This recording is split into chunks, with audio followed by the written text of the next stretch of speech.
Facéndose eco das queixas dos veciños de Cures, o BNG de Boiro levará a pleno unha moción sobre o resultado das obras da concentración parcelaria. A pesar de que o pasado venres o DOGA publicaba a toma de posesión dos terreos, moitos dos propietarios non poden facer uso deles. Algunhas das fincas carecen de acceso, e noutras amoréase a terra procedente das actuacións realizadas. Pois pistas secundarias sin rematar, pistas secundarias sin comenzar, terra amontonada nas fincas, fincas sen entrada, pendentes de meter tubaxes en fincas sen acceso, en obras, en ponte, quero dicir, moitos erros que, tamén hai que dicir,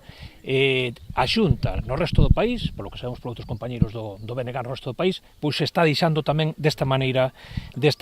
algunhas concentracións parcelarias. Os nacionalistas entenden que debe ser a Xunta quen asuma os gastos derivados destas actuacións e non os veciños, polo que instan ao goberno local a demandar do autonómico a conclusión das obras. E a semana pasada tamén, 3 días antes de que saíra publicada no DOGA a toma de posesión, tiveron unha reunión aquí, os da parcelaria con todos os veciños, e a xefa do servicio aínda lle dixo que total, bueno, eso de achandar a terra que quedou amontonada e a facer as entradas, que podía ter un custo de 200 euros, que eso que non era nada para os veciños. Entón, se para ela tampouco significa ese custo, non sei por que non o asume a Xunta, que é quen o ten que asumir.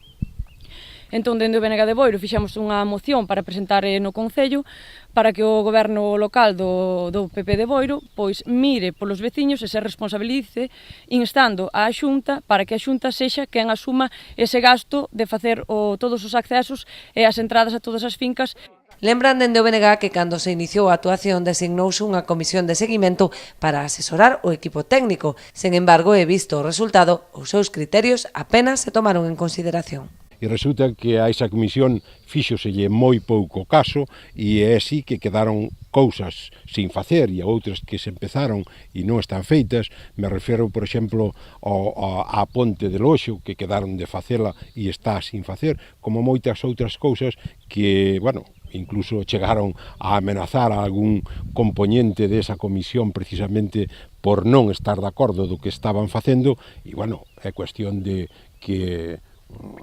non este isto ben feito sobre o papel, sino que na realidad estean as cousas pois como para que os veciños e propietarios poidan acceder con toda tranquilidade e con todas as condicións ás súas fincas e non estar como está agora.